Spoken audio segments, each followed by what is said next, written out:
We're back at Ellington. We talked earlier about the suit that they're testing this week, a modified, what was called ISS suit for the Space Shuttle program that they're now getting ready for the Orion program. And here we have Dustin Gohmert here to tell us a little bit about the tests that they're actually doing with that suit. So one of the things involves this seat, right? That's right. This seat was essentially designed around the suit. We knew that that suit, or a very similar version of that suit, would ultimately be used in Orion.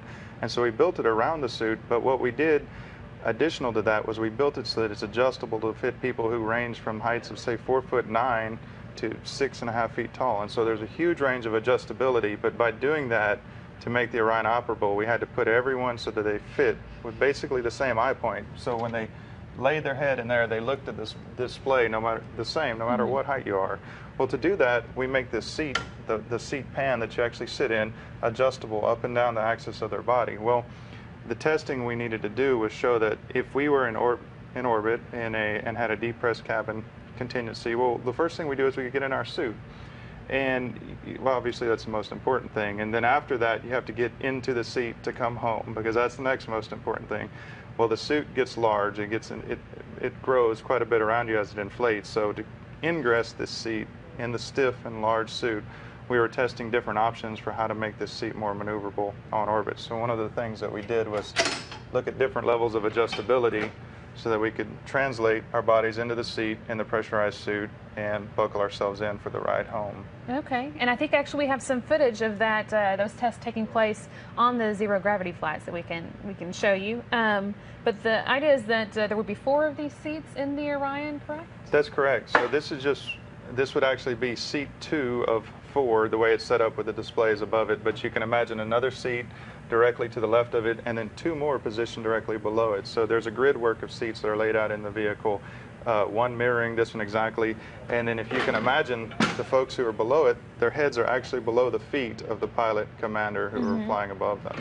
So it's, you know, the Orion's reasonably large for a spacecraft, but still a pretty small space. A lot of difficulty maneuvering around, especially when you've got the bulky suit on. That's correct. A large spacecraft is still relatively compact compared to what we're used to in the free volume that we have the luxury of being in here. And when the suit inflates around the person, each person, you can imagine, expands to almost double their volume, and so it gets tight very quickly, and so we have to make the most creative use of the space as possible to allow them to ingress the seats for a safe trip home.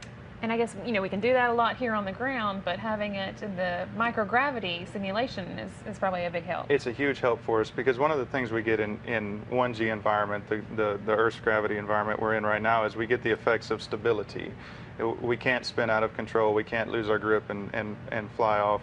And so in the zero gravity environment, it gives us that real, true sense of how the suit will perform when we have that instability and we have to fight to put ourselves in the proper position and lay in the seat to get home. Okay, and it's probably worthwhile to explain how we simulate that zero gravity. We get the suit and the subjects in an airplane, and they fly in parabolas. That's correct. So you get a few seconds of zero gravity floating as you go down, similar to how when you go down a hill on a roller coaster, correct. right? So the plane will pull up at an extreme angle. During that time, the gravity is actually relatively intense. It's about 1.8 times what we're feeling, so you're very heavy during that period. But when it gets to the top, to the apex of that parabola, it dives down, and it dives at such a controlled rate that you fall inside the aircraft at the same rate the aircraft is diving, so you essentially float.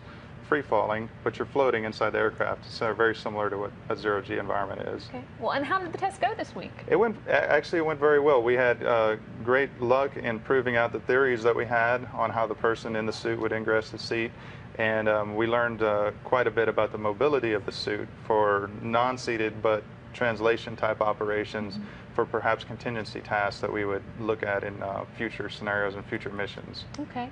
Will you need to do these again before you're ready to fly, or? I think from what we learned, we'll probably do a few iterations of design work before we get there, but this gave us the capability to learn what the baseline performance of this suit is, relatively unmodified from its shuttle variant, and also give us an idea of what we need to do to tweak it to make it really perfect for the Orion capsule.